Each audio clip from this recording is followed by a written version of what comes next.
ఇక్కడ ఇంకొక అంశాన్ని తీసుకోవాలా. ఇంకా అత్యంత భారీ స్కామ్ ఇప్పుడు బయటకు వస్తుంది చూడండి.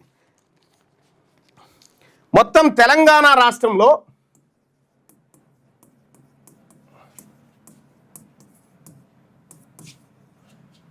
రిజిస్టర్ అయిన కార్మికులు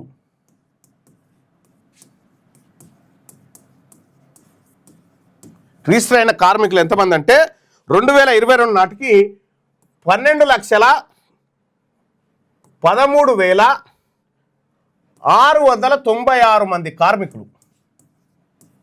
ఈ కార్మికుల సంక్షేమం, ఈ 12,13,696 మంది కార్మికుల సంక్షేమం కోసం ఏర్పడ్డ బోర్డు ఇక్కడ ఈ 12,13,696లో 9,70,956 మంది బీసీ కార్మికులు.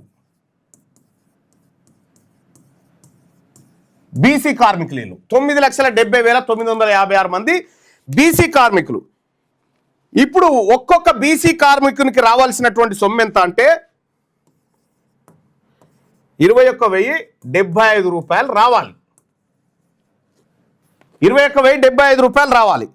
కానీ బీసీ కార్మికులు రావాల్సినటువంటి సొమ్ములోంచి 1,564 కోట్లు దొంగతనంగా ఈ రాష్ట్ర ప్రభుత్వం దాచుకుంది.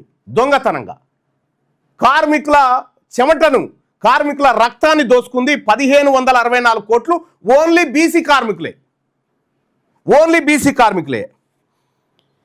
ఇక ఇది ఇట్లుంటే ఇప్పుడు 2014 నుంచి ఈ రోజు వరకు 1,600 కోట్ల రూపాయలు ఖర్చు పెట్టినామని తన వెబ్సైట్లో పెట్టుకుంది. ఏది సంక్షేమ బోర్డు. ఏం ఖర్చు పెట్టిర్రా అని ఎంక్వైరీ చేస్తే ఈ కార్మికులకు ఇన్సూరెన్స్ కట్టడం కోసం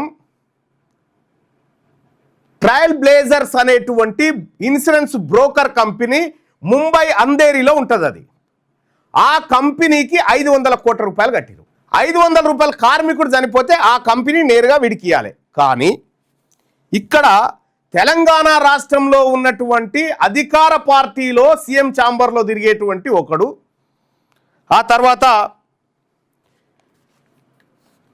ఐడిబిఐ బ్యాంకు ప్రతినిధులు, రెవెన్యూ సిబ్బంది, ఈ ముగ్గురు కుమ్మక్కై 1,000 కోట్ల రూపాయల సొమ్ము కొల్లగొట్టిరు.